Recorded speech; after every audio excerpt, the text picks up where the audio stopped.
Hey, thanks again for pressing play, Jamsters. Welcome to another edition of the Suns Jam Session Podcast. I'm hyped. It's NBA Draft Day. The NBA Draft is going on right now as we record this. So if you're watching along live, thanks for hanging out with us. We will be talking and navigating as the Phoenix Suns make their pick in the 2024 NBA Draft, the 22nd pick overall. We'll react to that live here on the podcast, and then we'll have some guests on, and we'll talk about what we saw, what we think about what the Suns do at their selection, and keep our other eye on the draft and see kind of what's going on. So, Matthew, fun times, man. It's the NBA draft, dude. I love this day. Yeah, it's very exciting. I wasn't really that bored watching this. No, it's pretty exciting to watch it. Day one of the NBA draft, the Suns are picking number 22. And we are moving closer and closer, about 5 picks away now. That's about right. So I think that, obviously there's a lot of different things to talk about as it pertains to the Phoenix Suns. We're going to get into that. Again, like I said, we'll live react to the Suns pick.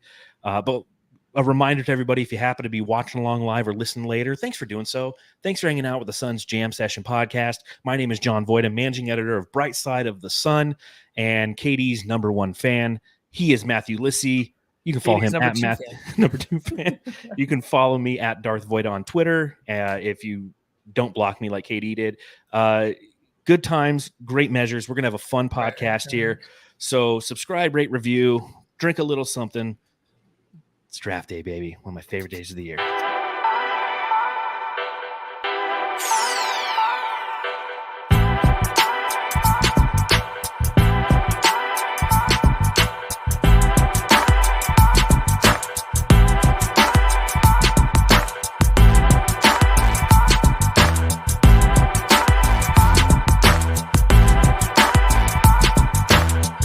That's right, Jamsters. It is the 2024 NBA Draft Show. My name is John Voida. We are super, super excited because, again, it's the NBA Draft, a fun show.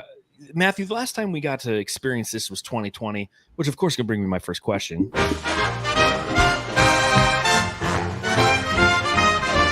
Matthew, I've got to ask. Matthew, I got to ask, how's it feel watching a draft, putting the work in, knowing that the Phoenix Suns, at least at this point right now, the 18th pick just happened.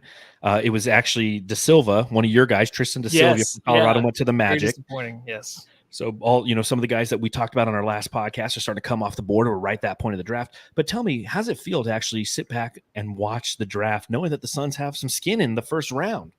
Oh, it's nerve-wracking, man, because you're just waiting for a trade every time Adam Silver comes up, which has been once only. He's like, there has been a trade. You're waiting to hear maybe DeAndre Ayton being traded or the Suns maybe moving up in the draft, but neither has happened yet.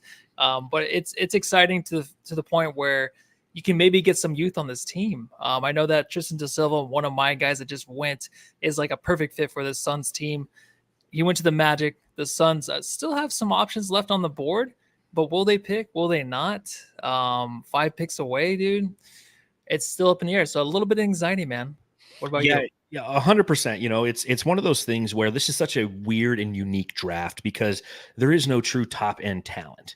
It's a lot of different people who are analyzing draft talent. Again, that's not really what we do here at the Suns Jam Session. We're not the No Ceilings podcast. We're not KOC, Kevin O'Connor from The Ringer. We don't sit around and watch a ton of college basketball and then evaluate their talent and how it would translate to the NBA. But a lot of those who do say that this is a draft that essentially kind of starts where the 7th pick would be in a normal draft, right? You normally have the first couple tiers of guys. Like last year, Victor Wembanyama is tier 1. And then you start to get into like the Scoot Hendersons and the Brandon Millers and those different tiers. We're on like tier 3 or 4 just to start this draft. So what this does is it creates a very unique opportunity for teams, especially like the Phoenix Suns, to draft somebody who might be overlooked initially, but who can, if put in the right situation, be productive. And it's really a crapshoot. It reminds me of the last time that the Suns had a first round pick, which was in 2020 when we took Jalen Smith 10th overall. Because there were so many question marks. That was a draft in which there was no scouting combine. There was no NCAA tournament. COVID wiped all that out. So what became a great opportunity to evaluate a lot of prospects turned into socially distanced, like I'm going to stand across the room and I have to take your physical from over here. So, I mean, there's a lot of unknowns with this draft. And again, the Suns are one of those teams where if they draft the right guy, this is a great opportunity for that specific target and prospect to potentially grow. So who should they take? Oh, I think Collier, the guy that we went over in the draft preview last pod, where this guy's a point guard that can come in and play off the bench. I definitely think the Suns need a point guard, but a starting point guard, probably not. Just a guy to come off the bench and help that second unit and maybe play alongside some of these stars. So he's the perfect fit. So I am kind of sneaking a peek over there to see if he comes off the board yet. But it's funny because this whole thing is just, it's more for the fans, right? Because I think the Suns organization sitting back right now, they're trying to find ways to get out of this pick, if we want to be really honest. Like, this is exciting to have maybe some guy that's younger to come on the team to help in the future with Devin Booker, maybe some building blocks around him. But to be honest, like, it's just us thinking that. I don't think that we're actually going to get someone that's really going to be an impact, to be honest. But we can kind of dream, maybe. Well, and I think that if you get the right guy, you have to define what that is, right? Like, what is an impact? And in my opinion, an impact is somebody who can come in and give you minutes, man. Like, this is a team that just had challenges with guys coming off the bench and actually giving you productive minutes. So that's what an impact is to me. That is why a player like Isaiah Collier out of USC, or Tyler Kolek out of Marquette, or Yves Missy out of Baylor, I feel like those are three prospects that can come in and really provide 15 minutes a game in their specific role. And that's what makes this an exciting draft, because those players with that talent are potentially sitting there. Now, you can say that about any draft. You can say that about any prospect, but I actually think that especially especially with Kolek can come in and instantly provide quality minutes in a very desolate skill set that the Suns lacked, a playmaking skill set. So, and again, perhaps this is we haven't seen the Suns play basketball in 2 months. We have been starting to really go deep into analyzing prospects and seeing what they can do. And I'm getting excited about somebody who ultimately isn't going to contribute. But hey, man, this is the draft. That's what this is about. It's about taking 2 dice, throw them against the wall, and hoping you hit 7, baby. Yeah, it's exciting here. It's exciting in the summer league to see some talent, to see some guys kind of blossom in a way where you're like, oh my God, look out for this dude come preseason. Then the preseason happens and some guys kind of blossom there too. You're like, oh wow, Josh Okogie has a chance. And then, the regular season happens, you realize, like, oh, none of that even really matters, right? I think a lot of these prospects, if they are chosen by the Suns, if there is a guy chosen by the Suns, it'll take years, like you said, to develop. Like Yves Missy, that guy, he's definitely green. He's definitely a guy that's going to come in and take a few years to get his feet underneath them. But the Suns right now, do they have the opportunity to give a guy like that? Is he going to come in and have the opportunity to kind of blossom? But we'll see. I just don't think that's really the opportunity that a guy like him would want to come to the Suns. So you got to look at it from that side too. Like, do these guys want to come to Phoenix because they know, like, oh, am I going to get playing time? Am I going to be able to play with these 3 guys who now it's rumored that they're going to run back with Kevin Durant, Devin Booker, and Bradley Beal? So I think it's a good opportunity for those guys to learn. Obviously, you have 3 stars that seem like they're good teammates, right? That they can learn from. They might not get a lot of minutes, but they can take in what these legends have to offer. So that experience would be very valuable. None of them are going to come in and start. No one that we draft tonight is a starter. And the fact did I say that? No, but you're talking about potentially playing, with the big 3. They're not going to play with the big 3. They are going to be the back end, and you definitely need somebody who on the back end can give you those minutes. But some gnarly old goat dude in the chat says draft Mikal Midges, which brings us to a conversation that obviously something before anything happened relative to the draft today. Mikal Bridges got traded to the New York Knicks. They gave up 4 first-round picks, first-round pick swap, a second-round pick. I mean, it was just a fire sale. What are your thoughts? Mikal Bridges now in New York, as just an update for anybody who's watching live. Pick is in 19th overall pick for the Toronto Raptors. So we're not there yet with the Suns picking at 22. So we're going to talk about some other things that are going on around the draft. Let's talk about Mikal Bridges going to New York, baby. No, it's exciting for him. It makes you miss him even more. But what he's kind of been through, and of course you're playing the NBA. The life can't be that bad, but getting drafted by the Sixers and automatically being traded to the Suns. That's kind of a hit to a guy like that who's not sensitive, but he shows his feelings, right? You can definitely sense it from that dude that he definitely deeply cares about where he's playing. He builds a bond in Phoenix, and then he's traded. You can see the emotions on him after that. Now he's going to a place where he probably didn't want to be in Brooklyn. Obviously, a lot of those guys are going to be gone by the time this offseason's over. Now he's playing a place in Villanova with some guys that he's played with in college. They all know each other very well. And I love the fact that New York still, it's like they didn't go after the big star, but they're making these little additions here or there. Mikal Bridges, to me, isn't really a little addition. I think he can be a number 2 or 3 guy on there. And you got that defense for against the Boston Celtics, against Jason Tatum, against Jaylen Brown. It can make a difference. But if you bring back a Kongwu too, or I'm sorry, Anobi, excuse me, if you bring him back this offseason as well, you have him and Bridges, which that duo is just going to be insane. Yeah, and OG Anunoby is coming back to, he signed a huge contract extension. I don't know if it's a contract extension, but he signed for a ton of money with New York. I mean, that's the team. It's the Villanova Wildcats. All they need is Jay Wright to come coach them, and this is a team that's set up like the team that won all those back-to-back championships with the Villanova Wildcats. Obviously, a part of this whole transaction, the New York Knicks, send all those picks to Brooklyn, and then Brooklyn trades a couple of Suns picks to the Houston Rockets. And so now we are going to be watching the Rockets because they're a team that's definitely going to be very cued into who the Suns or how the Suns are playing, because now some of the picks that we traded for Kevin Durant are now in Houston. So what are your thoughts on how the Suns picks are just kind of making their way around the NBA? They're kind of like a whore. Yeah, I think it's going to be one of those things now. And I think Houston now is kind of like OKC, where they have these picks. And I think, Brooklyn's going to be the same kind of team too, where they have all these picks, especially for Mikal Bridges. But the way that, we're going to see those picks kind of just spread out throughout the years. And then you'll just see these players getting picked, and then see how they actually continue to contribute to their teams. And you're like, oh, the Suns going to have that guy, right? You think we're going to be doing that to where we're going to be looking at these picks and being like, damn, the Suns traded that. We got a year and a half out of Kevin Durant, and it all went to hell. And then now these teams actually got what we wanted in the future. But I don't know. I mean, I can't look too far down the line, but I can just see that happening. Yeah, it's interesting because those picks, now one of them is being reported as a pick swap. Next year's pick is reported to be a pick swap, which I didn't think so. There's a couple differing reports, so I'm not 100% sure on that, because Shams says it's a straight pick, which it was. We traded our 2025 first round pick to the Brooklyn Nets for Kevin Durant, and now there's a pick swap with Houston in 2025. And I'll just say this, if that's the case, great, because that means we have a pick in the first round next year. Mm-hmm. And it's also great because we're not going to be better, or Houston's not going to be better than us. So regardless, if that's the case, that's a moot point.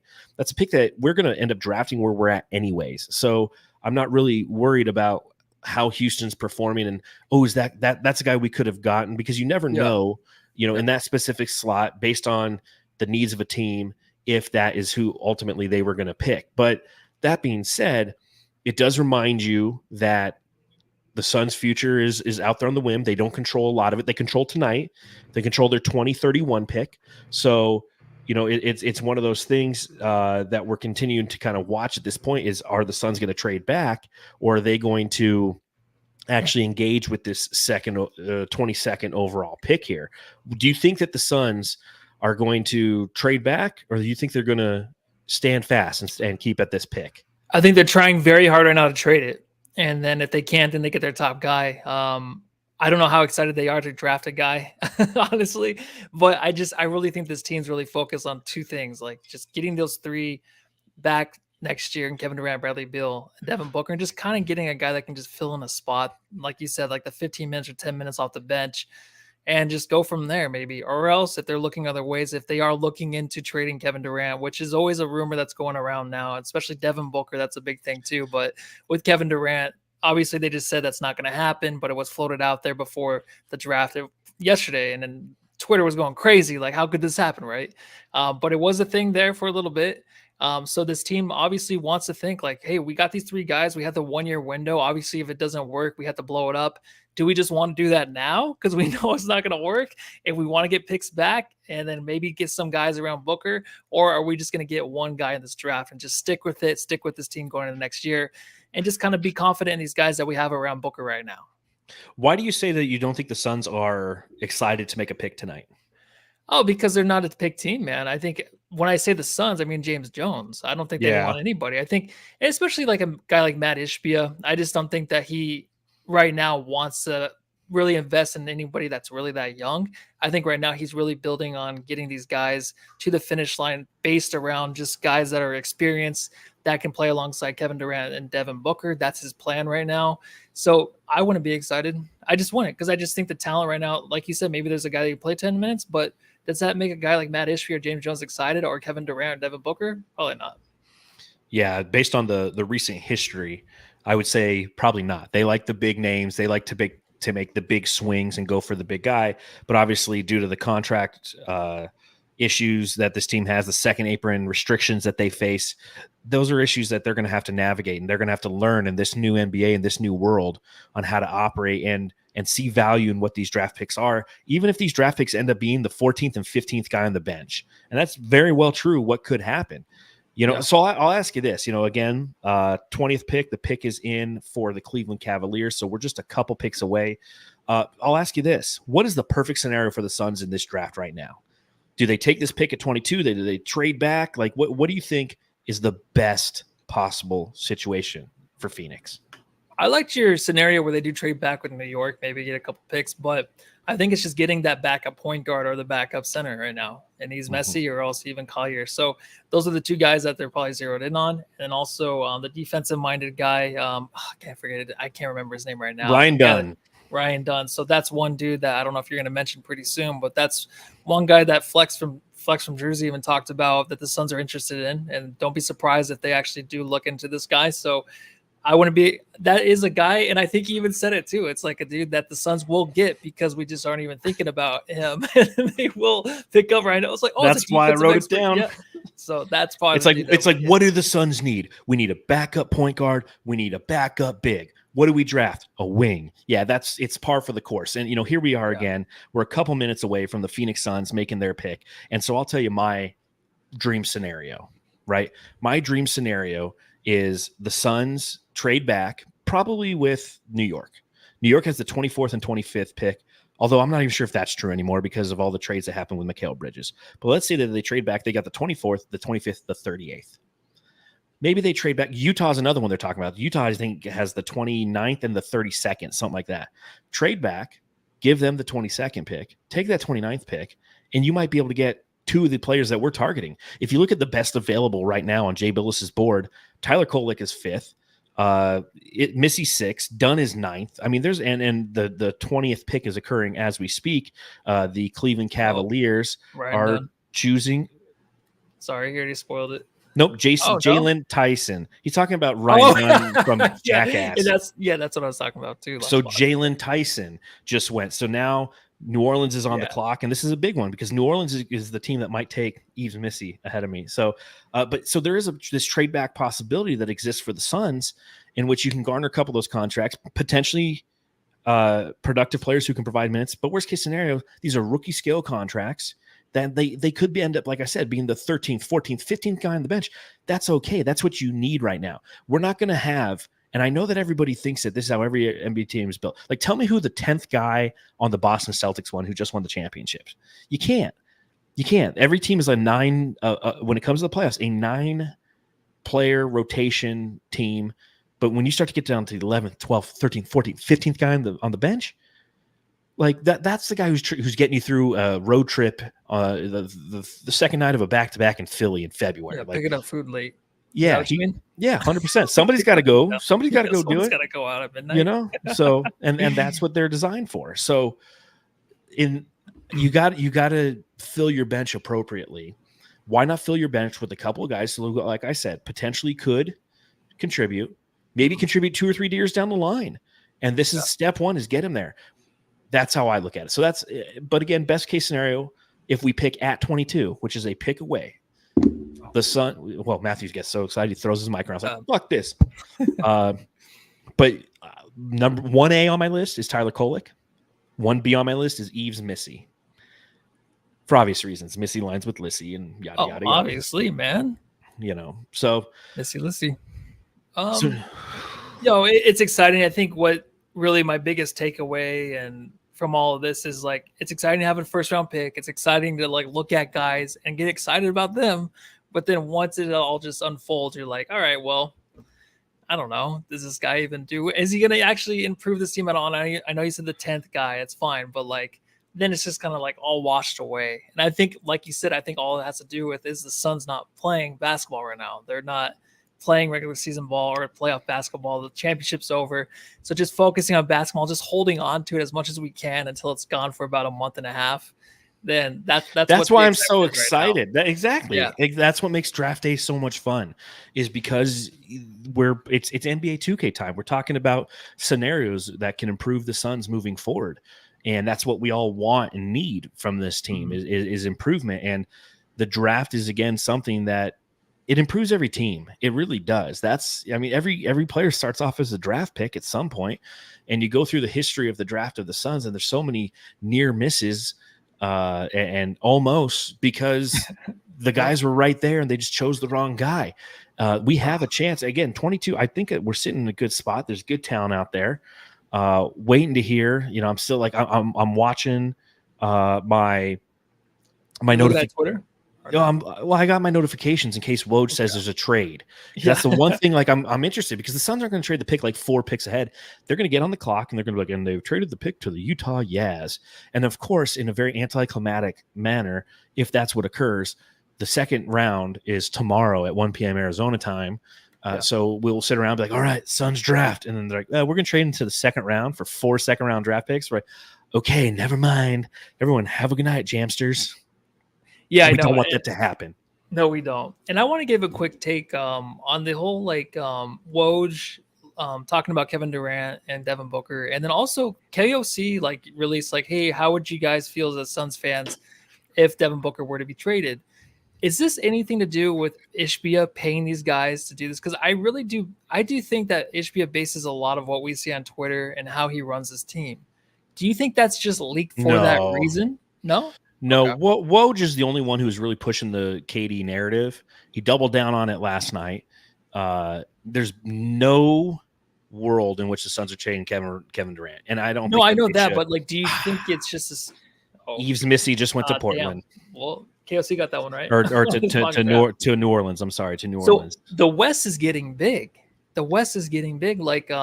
So they got their center. Zach Edey went to Memphis. Yep, and then Portland got their center. Klingon went to a center because they didn't want DeAndre Ayton. Yeah, so if Ayton stays there, everyone's getting bigger. So it's kind of scary because the Suns are not very big. They're not. So no, and that's why I wanted. And Wembanyama's out there, so maybe everyone's preparing for that. I don't know. Are they starting to build that front line for him? They might be. A lot of these teams. That makes me frustrated. He was my 1B, so Kolek is still out there. But I really wanted just a nice rim running big for the Phoenix Suns. That's a good replacement for Jackson Hayes. No. For Jackson Hayes, he plays in LA, man. Not bad. It says replacement for Zion. Well, here we go, ladies and gents. The Phoenix Suns are now on the clock. The pick is not in. I don't see any notifications coming through. If you're listening, you already know who the Suns picked, and you're probably screaming at your radio. It's tomorrow. You're driving to work, and you're like, Voida, they're fucking picking Dunn because that's who you do. We already know. Yeah, they might. It's still a good pick, though, right? It's a good pick. If they pick Dunn, it's a good pick. But I'll talk about that if we pick it, because I have issues with Dunn, and the primary issue is everybody who is very pro Dunn. I ask him one simple question: what are your thoughts on Josh Okogie? And they're like, well, Dunn's younger and he's moldable. I'm like, yeah, okay, but still, his production will be Josh Okogie next year. So are you comfortable having 2 Josh Okogies come off the bench? That's my issue. Whereas I feel like Kolek or Missy, who's now a New Orleans Pelican, could produce in some capacity that's not duplicitous, which probably isn't even a word. but a duplicate of another player that we currently have out there. You don't want to have two of one guy. That's why it's like it's okay that Eric Gordon is opting out of his contract, right? Because we have Damian Lee coming back. And if we had both of those guys out there, we'd have the same guy. And guess what? They both can't play defense and they both can shoot and they both shouldn't drive. So if it's going to be that situation, why not just have one of them and have more variety in your lineup? You don't want to have duplicitous players. You don't want to have multiple of the same archetype. That was the challenge with Drew Eubanks, is even though he possessed more athleticism than Yusuf Nurkic, his defense IQ was shit, and he didn't have the mobility, especially on the defensive end, that we needed from a backup. So you can sit there and go, hey, Nurkic is getting played off the floor. We know what it felt like, right? The Suns are getting played off the floor. Nurkic is getting played off the floor. So what are they going to do? Well, they'll bring in Drew Eubanks. That solved absolutely nothing. Did you see the pick? Okay, the Suns have made a trade. Did they trade? The Suns have made a trade. Denver has landed the Suns' 22nd pick. Sources tell ESPN. The Nuggets are sending number 28 and number 56 and 2 future seconds. Wow. The Suns just got 4 picks for pick 22, Matthew. This is a good thing. Yeah, that's exactly what you wanted. Maybe 2 late first rounders would have been nice, or early second rounder, but very cool, man. That's exactly what you wanted, isn't it? Yeah, no, I'm actually really for this. I am really for this. That's a great job by James Jones, in my opinion. A great job. You take a look at the best available by Jay Billis. You know, Ryan Dunn is going to still be out there. Tyler Kolek potentially still going to be out there. Baylor Shireman, Bobby Clintman. I mean, there's some good prospects out there who you can pick at 28. And then you get number 56. Ooh, that's right in the Bronny James zone. And 2 future seconds. And the great thing about the future seconds, the great thing about pick number 56 and the 2 future seconds, those are now bullets in the gun. The Suns can now use those in trades moving forward, whether it be this year. Yes. Maybe they sit there and be like, listen, we're going to give you Nurkic, and we're going to give you 3 second-round picks. Please take them off our hands. Like, that's a possibility now. Yeah. No, you're building it up now, and it's really an opportunity for the Suns, like you said, to try to go out there and see if they can relieve Nurkic or just maybe trade these picks. But also, like, he's Missy. If he doesn't get chosen there, do you think they pick him, or were they waiting to see if he gets chosen? I think I agree. I agree with that. I think the Suns. I think that might have been a thing, but yeah, I'm okay with it, honestly. So, like you said, a lot of our guys are still out there, so we got a lot to choose from. Yeah, I'm not upset with that. The only thing I am upset with is the fact that we are doing a live podcast here on the Suns Jam Session podcast, and now we have to wait 6 more picks until the Phoenix Suns make their selection at number 28.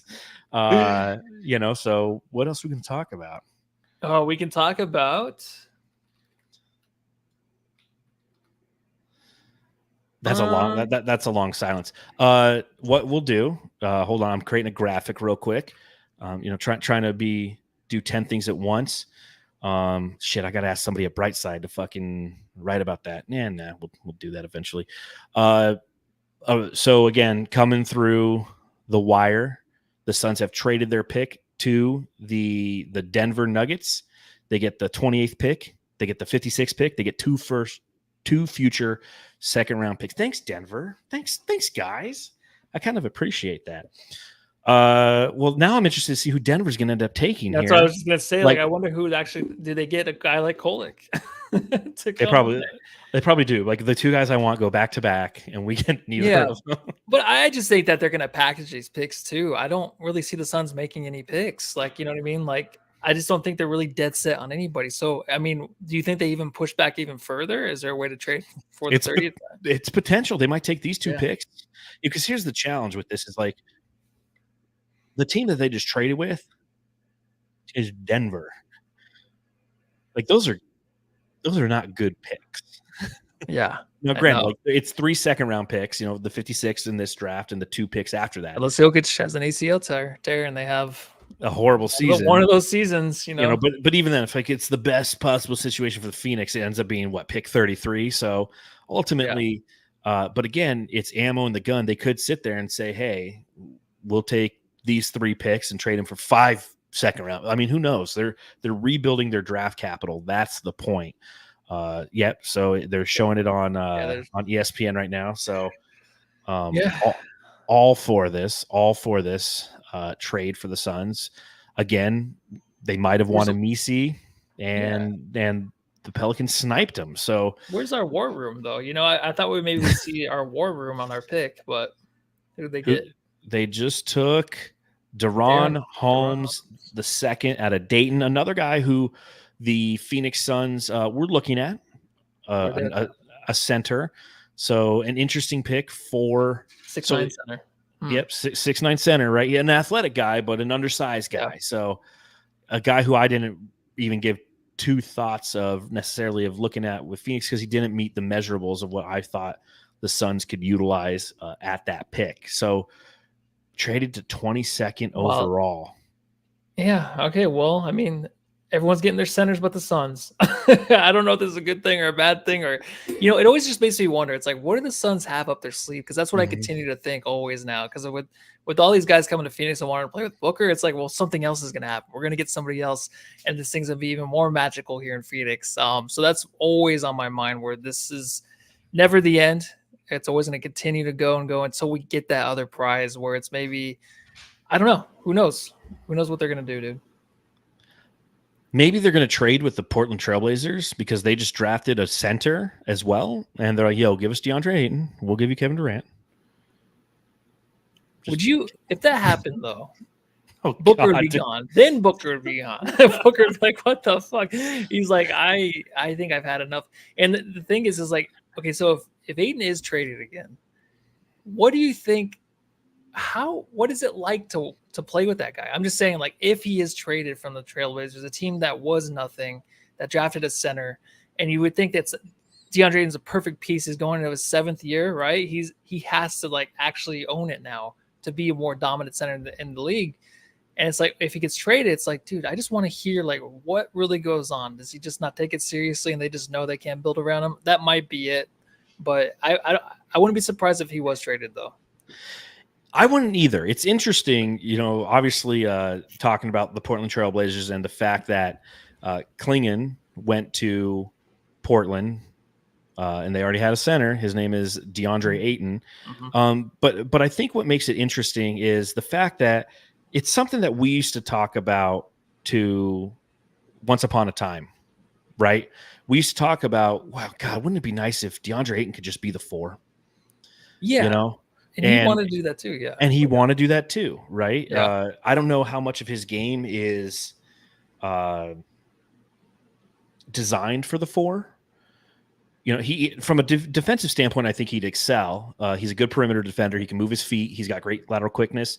Not a great shot blocker, but a decent shot deterror.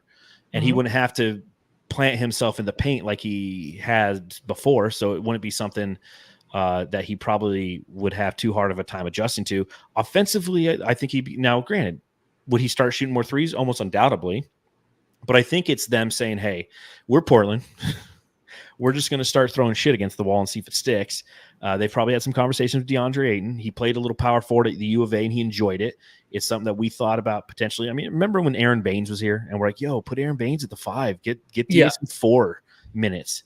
Maybe it's that situation where they're going to try that out for a while, or maybe they're sitting there and going, you know what? DA's got, 2 years left on his contract, I think? Yeah, 2 years. 2 years left on his contract. Let's play this out. Klingon will come in and be kind of a change of pace guy, right? I was just talking about change of pace with the Suns. Change of pace with Portland is you have Klingon coming off the bench. You know, Kling Kong comes off the bench, and he's a different change of pace guy for whoever they're playing. And then in 2 years, then you reevaluate where you're at. Or a year and a half from now, you reevaluate where you're at, and you go, you know what? DA just ain't it. Low motor, doesn't know how to buy a mattress, can't find a house in Portland that is easy to get snow and ice off of. Let's get him out of here. And we already have our center drafted and ready to go, a former NBA champion, 2-time NBA champion, Klingon out of UConn. You know, it's weird to think maybe Ayton has to hit rock bottom. Like, I'm just saying, like, to really come back and really actually give a fuck. Because if a guy were to come in there and maybe take a spot, take his minutes, how does he react in that situation? How does he react if, like, hey, Ayton, actually, you might be coming off the bench now? Is he going to actually ask for a trade? Or is he won't. I'll say improve this: his game and he won't can't come take off it the away bench. from me He won't come off the bench because of how much they're paying him. But what they'll do is for that reason. Yeah. but what they might start to do is like the TJ Warren effect, right? Hey, listen, man, we're not playing that well as a team. We want you to take one for the team, ODA. How about you just say that your ankle sprained and we're going to sit you for the next 3 weeks, dude? Yeah. How does he respond to that's the question? Yeah. Yeah. I mean, he has to eventually mature. And I know we were talking about DeAndre Ayton, but it's an interesting thing because if I'm DA and I'm a number one pick and I go to Portland to start over new and then they draft a center, like that's like the next draft. the next draft. Like there's something there. A guy that's 7'2" and a lot of is he the guy that's compared to kind of like a Rudy Gobert? Obviously not as good, skilled, but just that long defender down low. If that guy, and he looks like a dude that actually gives a shit from his highlights. That's all I can see. If he were to come in and take some minutes, like DA just responding to that, it might be something that he has to go through to really mature and then get to the other side and just be the player that we all thought he could be. So, it's all there for a reason. So it's interesting to me to see how he's going to respond to all this. Yeah. I'll be following it for sure. Well, I mean, he's getting ready to play for the Bahamas right now. And, he's probably sitting around with Eric Gordon, former Phoenix Sun as well now. Talking shit. They're just and they're hating on the Suns. I wonder why Eric Gordon hated the Suns so much. Like, what was he misused, or he just wanted to be a starter? No. I don't think he wanted to be a starter. I don't think he was misused. I just think he had a hard time adjusting to his role here, which is a role he's filled before. Shoot. That's the frust. Yeah, shoot off the bench. We never asked you to drive to the rim. Ever. No. Please stop doing that. Yeah. But he was like, "Yo, I just crossed half court. I'm just gonna start chucking threes." And he shot 32% from beyond the arc when he's coming off the bench. Now as a starter, he was 44%. But I think the challenge for him is his age started to catch up with him. And I talked about this on the podcast numerous times as the season progressed because I just didn't understand it. I'm like, is it a thing where he warms up before the game and because he's older, he cools down sitting on the bench, and then by the time he comes back in the game, he's just off. And I don't think that he vibed with Book, that he vibed with KD, that he vibed with Beal. Yeah. And it just wasn't a situation where he felt like he was productive and he's like, yo, I want out of here. And you know what? If that's the case, then so be it. I think that, again, with Damian Lee coming back, he kind of has this duplicitous role that I don't really like. I'm not going to miss Eric Gordon. And it sucks because how excited were we last year when we got Eric Gordon? We were so excited to get Eric Gordon. Yeah. And it just didn't work, man. It just didn't work. No, it did not. All right. So Milwaukee is picking, unless everyone already knows the pick. Well, if you're listening, you already know the pick. That's for sure. And you're like fast forwarding. AJ Johnson, a guard from the United States. I don't know who AJ Johnson is. This is a guy who's in no way, shape, or form. He's number 52 on going to the Wizards. Pick number 52 from KOC. And he just went to board. And he just went 23. Yeah, from the NBL. That's this draft, man. That's this draft right there, personified. That is this draft. Is you just don't know what you're going to get. Another topic that's interesting is Denny Avdija being traded to Portland. Yeah. What are your thoughts on that? Well, it's a guy I've always rooted for. I'm actually excited. Any player that's going to get a chance on another team and is not playing for the Wizards anymore, I'm very excited for the guy. But especially him, that's why I'm thinking the Portland Trailblazers are really taking things seriously now. I think they have the good young talent, and they definitely do. Danny Avdija, he has a lot to prove still too. He's a guy that can definitely find a shot. He is a playmaker there, but it's interesting just to watch these players that come from shitty teams like the Wizards and what they're really going to look like on a team that might be trying. You know what I mean? Because the Portland Trailblazers obviously were nothing. They've shown some signs towards the end of last season. Now it's like, okay, you're getting a guy in there that is ready to prove himself. And what does his game really look like in a team like that? So I'm excited for him, man. I think it kind of was under the radar a little bit, but I think there's a lot of his fans still left out there. Well, so Denny Avdija goes to Portland for Malcolm Brogdon, and I think it was the 14th or 17th pick, something along those lines, from the Washington Wizards. So the Wizards, I don't understand the Wizards. That's my first take, is you look at who that team is, and now obviously the Wizards they're horseshit. They're a bad team. But Denny Avdija is a good player. I've said this before. I watched a lot of players this past season take pregame shoot around. And when Washington was in town, I sat right there and I watched Denny Avdija and go through his 25-minute warm-up. And that kid is fucking talented. And all it did was fortify what I already thought about the guy, is he's a quality basketball player on a shit team in a shit situation. If he gets to a good situation, good things can happen. Now, granted, Portland's not a good situation, but they are a lot better than having Jordan Poole on their team. They're a lot better than drafting Alex Sarr, who they just drafted. Alex Sarr is not a fan of that guy. Just not a fan of that guy. Yeah, of course they got him. So Washington is just a shit show of an organization, and they get Malcolm Brogdon, who I can't see Malcolm Brogdon staying there. I don't have his contract status in front of me, and I got too many windows open to try to find it.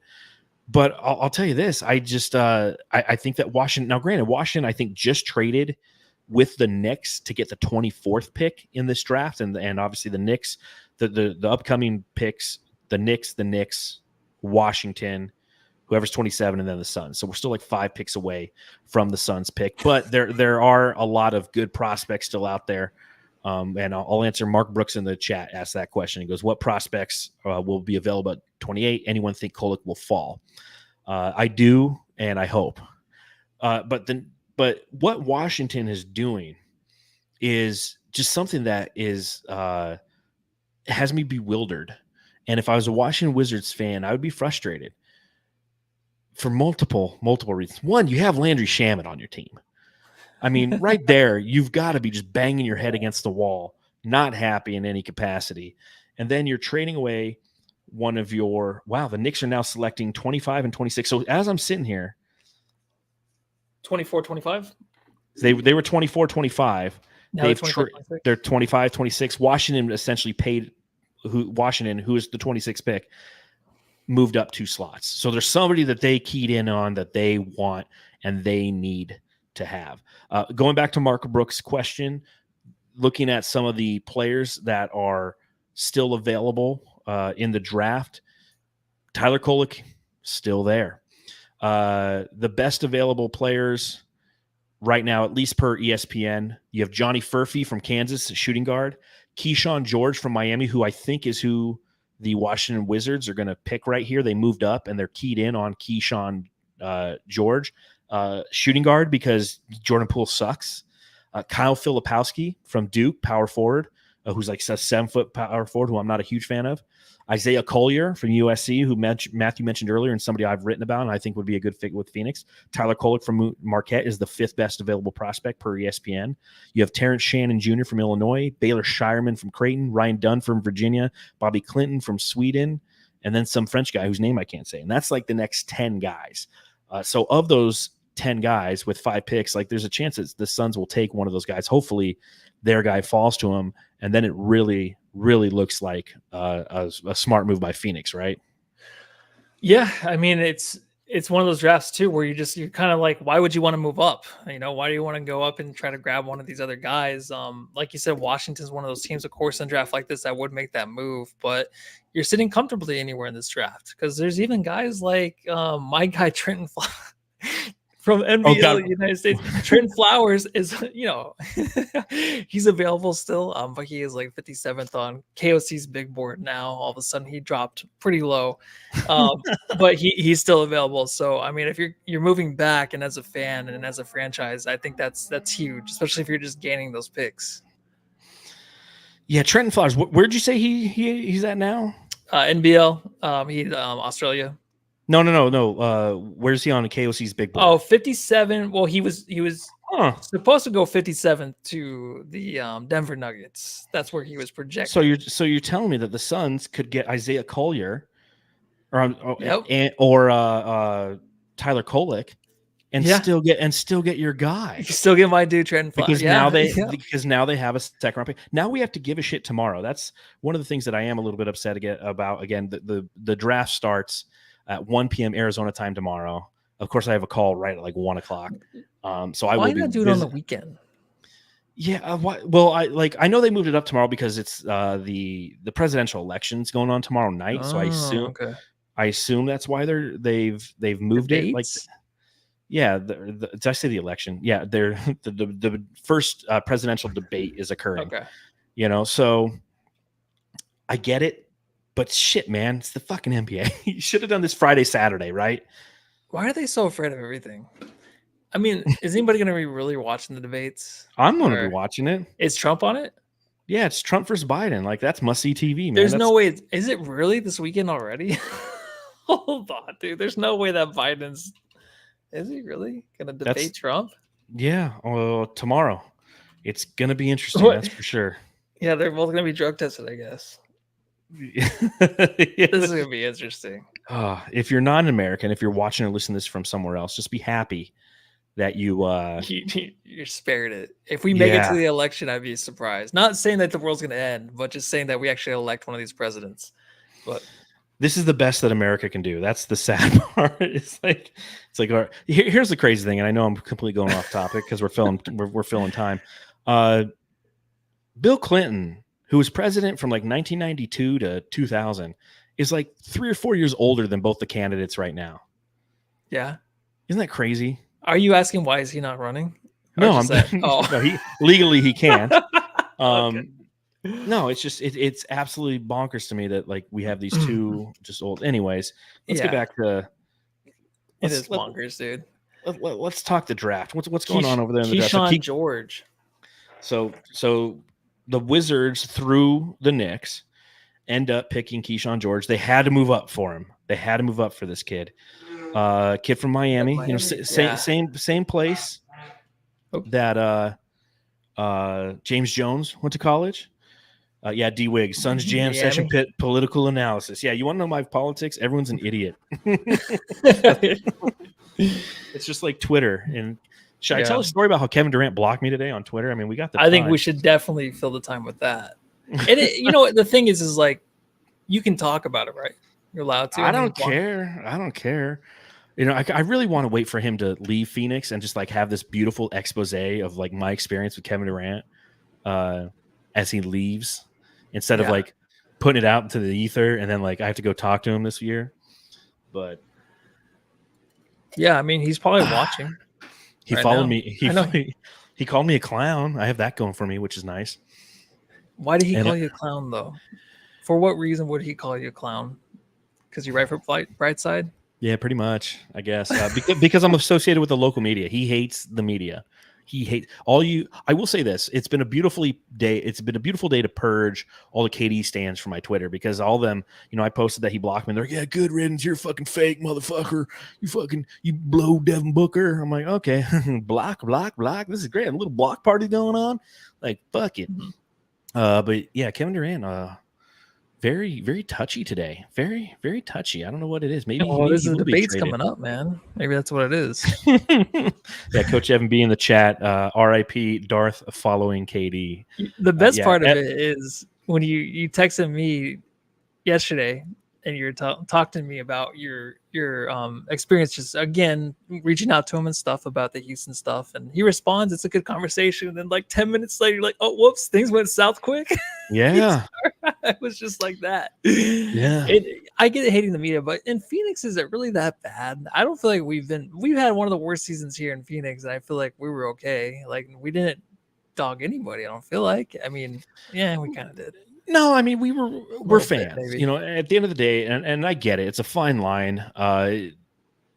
Because we're fans who operate in the media world, right? We have a podcast. I manage Bright Side of the Sun. So I do have some influence by putting my opinions into the ether to sway how people perceive this team and how it operates and how the players are perceived. And I get where KD and players in general just don't like the media, because like, dude, you make a living off of being critical of what I do. And the thing is I don't make a living off of it. Like, this is a hobby for me. I have a good time talking Suns. Aussie Suns fans, can you let me back on stage in the other one, John? Oh God, I'm like doing multiple things. He has to Request it. Yeah, because I let Fallen Founder back on. Okay. Yeah. But yeah, I'll click it. Invite to stage. There you go. There you go, guy. But again, like so I understand why Durant he thinks that we're all essentially parasites. Anybody who operates in the world of the media, he thinks that we're parasites, and we don't understand him, and but at the same time, like he doesn't understand me.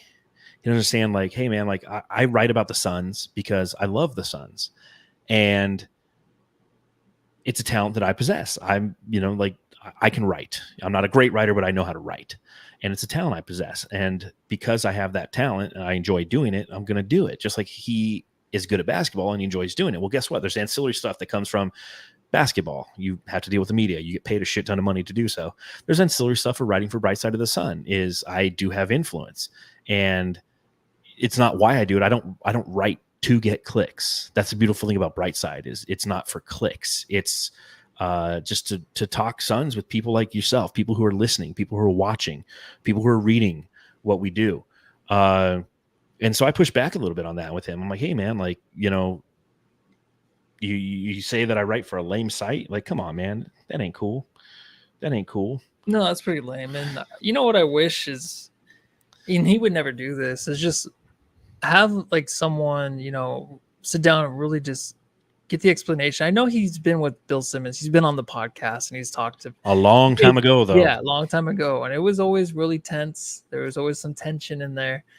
And you had to watch your words. Otherwise, Rich Kleiman, who he walks around with all the time, is going to come after you. I think that it'd just be nice to know, like, what is the deal? What is it? Like, I think we've talked about this plenty of times where Steve Nash even said, I don't know what's wrong with him. Like, what his problem is, what he's mad at. But just to understand it. Because you know what? The media thing, yeah, it is kind of weird. It is definitely very weird. But it is their job. It is what they do. So just to hate it and hate on it and then DM people and just go after them and say that they're lame and they're clowns, it's a weird thing to do. Where it's kind of like he's a clown himself by doing so. Yeah, I mean, the first time you messaged him, the first time this was an interaction, and how he did start off nice, and all of a sudden he was attacking you again, and you did nothing wrong. I went over those messages. Like, it's just a weird thing to hear and to see from a guy that you idolize, dude. You really did. And then you do your best, working a full-time job, doing Brightside, going to games and all that stuff, getting paid not that much for it. You know what I mean? It's a lot of work. It seems like fun, but it is a lot of work. And just to say that it's a shit site, or it's that you're a clown. And I need to get a new life. Yeah, it's just a weird thing, dude. I feel bad for the dude, honestly. But all I gotta say is Michael Jordan would never. He wouldn't take the time to do that. Anyways, going back to the draft, the New York Knicks are making their pick at number 25. We still have 3 picks until the Suns now pick. They are now taking Pacome Dadier, a wing from France. See, this is the best part of the draft. Okay, this is the best part of the draft. Is we're sitting here like, I want Tyler Kolek.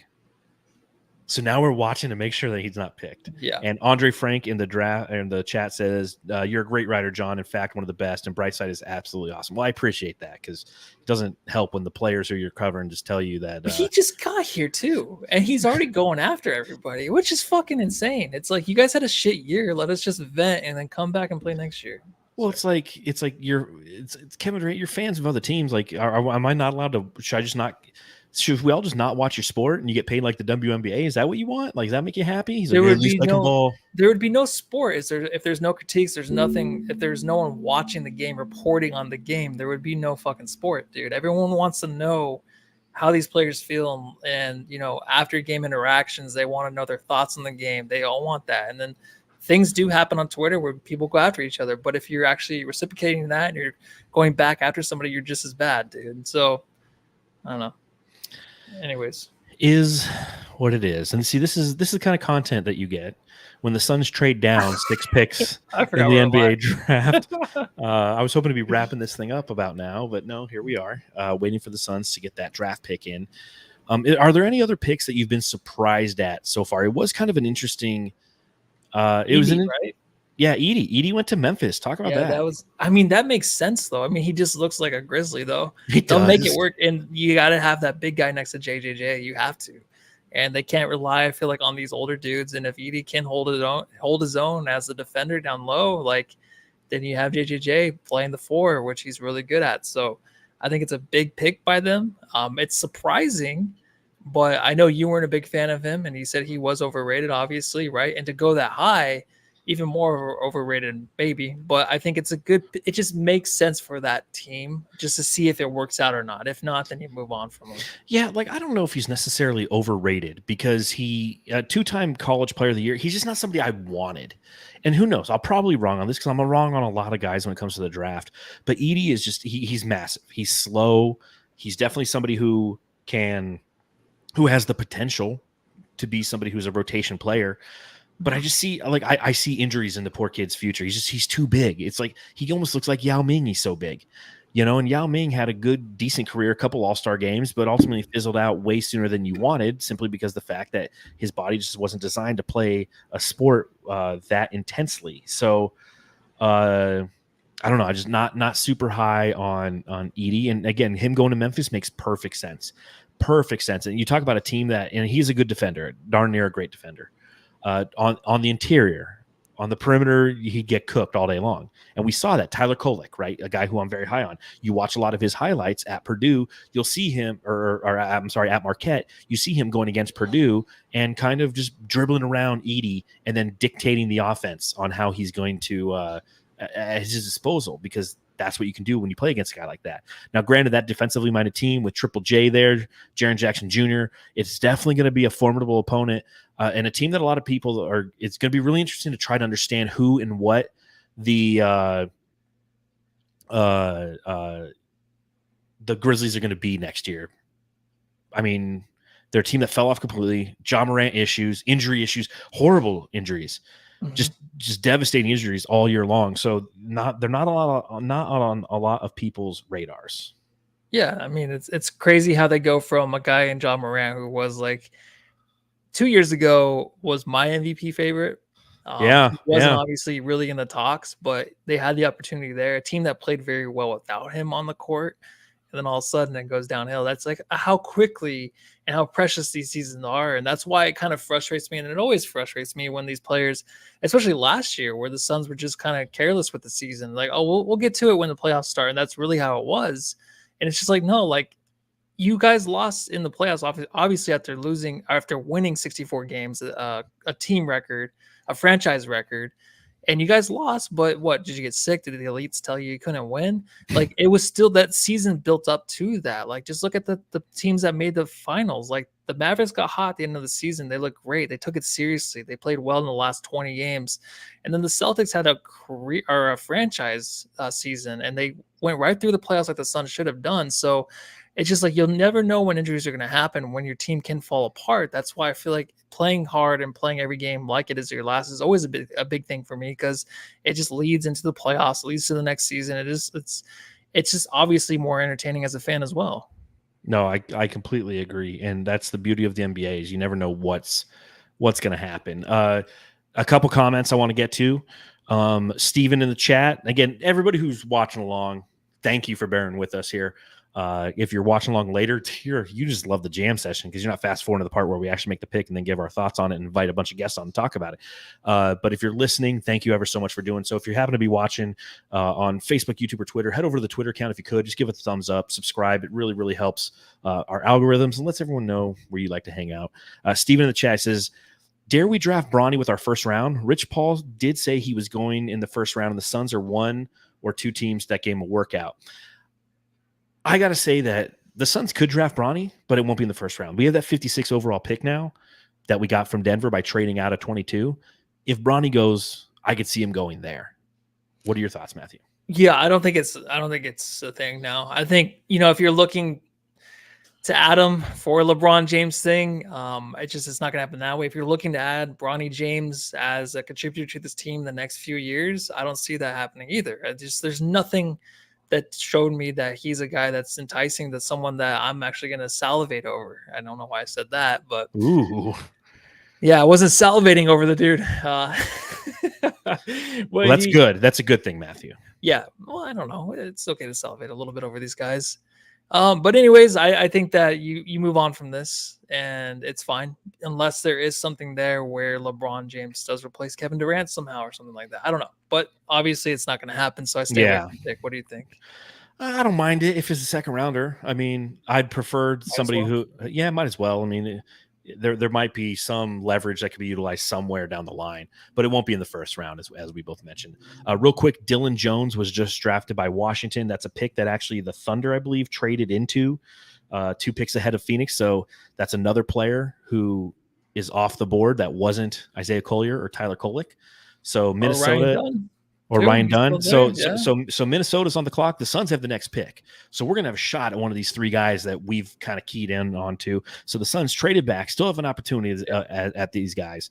Real quick, another comment I want to get to. Mark Brooks says Stephen A. Smith said the Suns are looking to get out of KD. Ishbia is denying. Where there's smoke, there's fire. Don't trust anything that Stephen A. Smith says, period. That guy's been trying to break up the Suns since 2015, since Devin Booker stepped on the court here. I don't listen to 2 fucking words that he says. I figured it was time to bring on a guest, so we're going to go ahead and bring on from the He's on Fire podcast, Coach Evan B. Coach, how you doing, man? You got home in time to catch the Suns pick. Having 2 kids is not that much fun when you've got sports going on, man. It makes it hard. How you been?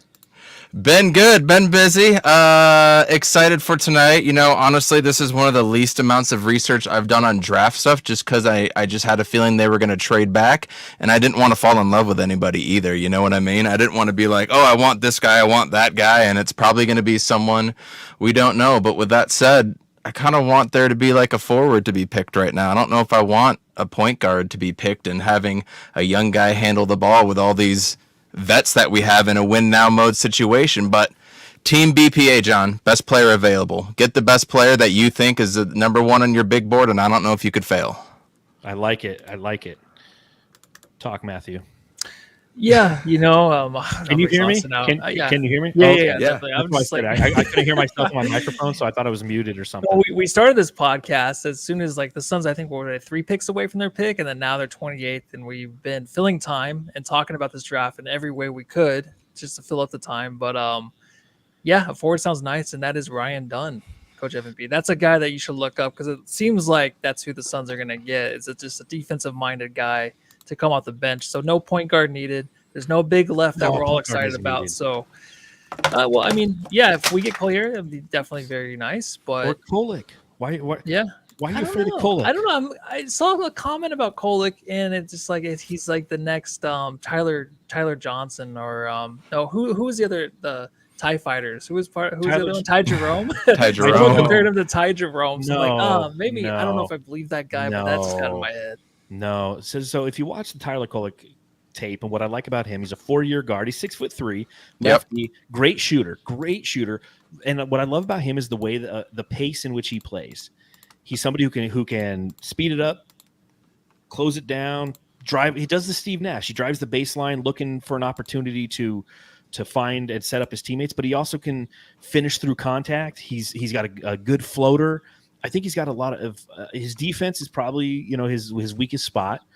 But he's got a lot of really, really good qualities that I think that the Suns could utilize. So that's why I'm big on him. Isaiah Collier is more of a Darius Garland type. Again, the number 1 overall prospect in the ESPN Top 100 entering the season last year. Touches the paint, allows another guy who can finish through contact, a guy who sets up his teammates, but again is very loose with the ball. That's his opportunity, right? He goes for the hero passes, and it's something that you definitely need to work on with him. And Salty's right. Your gain is up too high. Oh, Evan. There you go. We can hear. I think I heard. Or is it mine? No, it was him when he came on. Okay. I just didn't know how to say it, but Salty knows. That was a perfect way to put it. Yes. Can you tell I haven't podcasted in like 10 years? That sounds a lot better though. Yeah, it does. You're not screaming at me. That's why I turned my volume down, and then all of a sudden I couldn't hear myself talk. And yeah, this is what happens when you're an hour into the Suns jam. Anytime we go over an hour, we don't know what to do anymore. So yeah, we're in the twilight zone now. Minnesota's on the clock. Their pick is in. Phoenix is selecting Ryan Dunn per Shams. Don't do that to me. This whole thing's just ruined. Ruined. I waited an hour. It's a good All right, thing. well, let's cut me act like out. that never happened. All right, everyone. Let's just I have fast no- forward. All right. I have no idea what you're talking about. Yeah. Who? Son. Ryan Dunn, the guy from Jackass? Well, now, I guess. Well, John got it right, man. That's who you thought the Suns would get. I That's knew true. it. I said, I think the team needs a playmaker or a big, so they will draft a wing, and they did. So I got typical Suns. So what are your thoughts on Josh Okogie, Evan? I want to so much believe in the 2022-23 version of him, but then I saw last year's version of him, right? If he could hit 28% from 3-point, I think he's a viable player. 28%. We're not even talking a third, right? If he can just be a semi-threat, then I think he's the exact type of player we need with all the energy and everything that he brings and what we've seen him do. I mean, wasn't there like a month and a half worth of games where he was averaging like 20 points a game? It was insane, the run that he had. It was 2 years ago. That's the challenge. Exactly. He had that great run when all the injuries were happening right before we traded for Kevin Durant. And all of a sudden we're like, oh shit, like he figured it out. That's what we need is we need a high energy, nonstop guy who can, as long as he hits that corner three, we're good. And then he stopped hitting the corner three. And that's what I'm afraid of with Ryan Dunn. You know, again, KOC says this is probably the best defender in the draft. Everybody's saying that he had a great shooting performance at the combine, but how he's just simply an amazing defender, a special defender. And I think we're all for that. I think if that's your strategy, say, hey, you know what? When Devin Booker and Bradley Beal and Kevin Durant take a seat, we're simply going to try to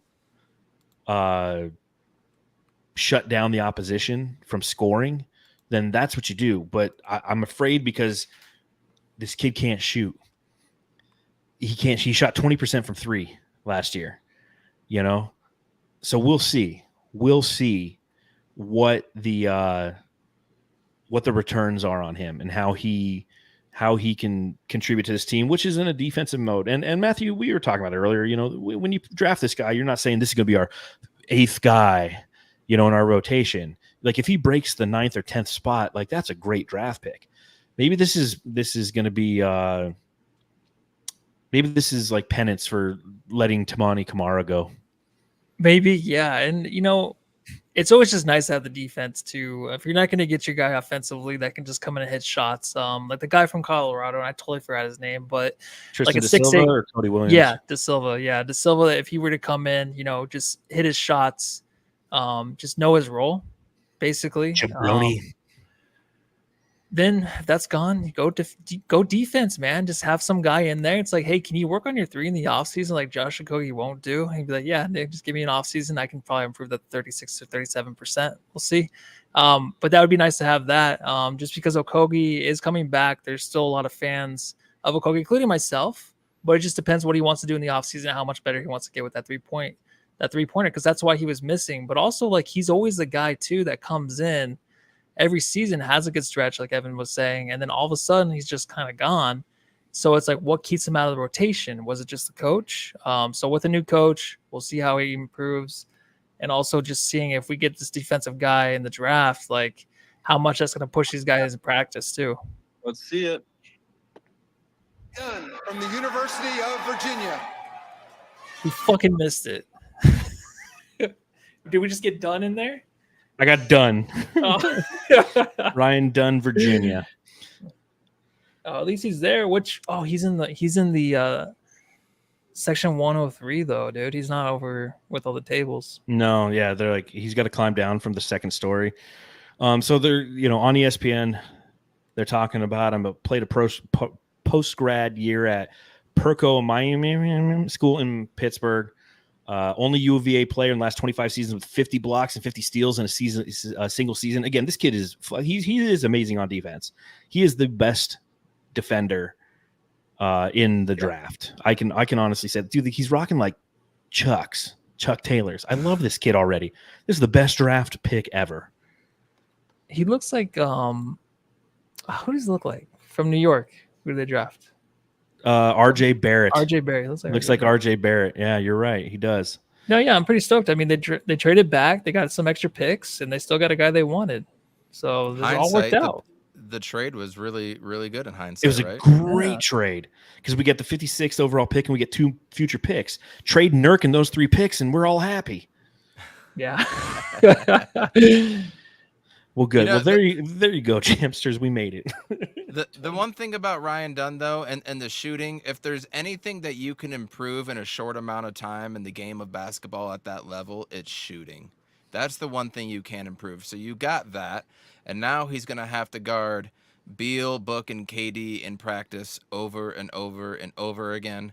I mean, I like this pick, and if that was your guy at the top of your board and you traded down and were still able to get him, then A1.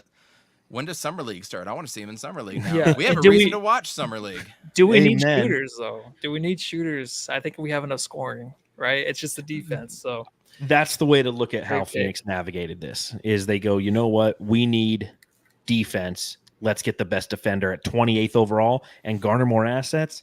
That's absolutely fantastic. I think it's a great move. Jamsters, let us know in the chat who you're. I'm going to wrap this thing up. I'm not even going to wait for anyone else to come on. Reaction. We've been on for way too long. And we already talked to them for about an hour and a half. So. Yeah, fuck everybody. No, but Coach Evan B, thank you so much for coming on. It's good to see you again, man. It's just been so long. You as well. Thank you. And we're going to wrap this thing up again. Subscribe, rate, review. Tell everyone where they can follow you, Coach Evan B. At Coach Evan B on Twitter. Not really active on He's on Fire podcast, but we'll get there someday. Yeah, you'll get there someday. Just keep grinding, man. You got 2 young kids, dude. Everyone understands it. And enjoying the time. Yeah, good. That's what it's about, man. That's what it's about. So thank you, everybody who stuck around and hung out with us here on the Suns Jam Session podcast. Remember to read my writing over on Bright Side of the Sun. You can be just like Kevin Durant. And on that note, we're going to go ahead and end this thing. Matthew, anything else to say? Yeah, go home and love your draft picks, everybody. Okay.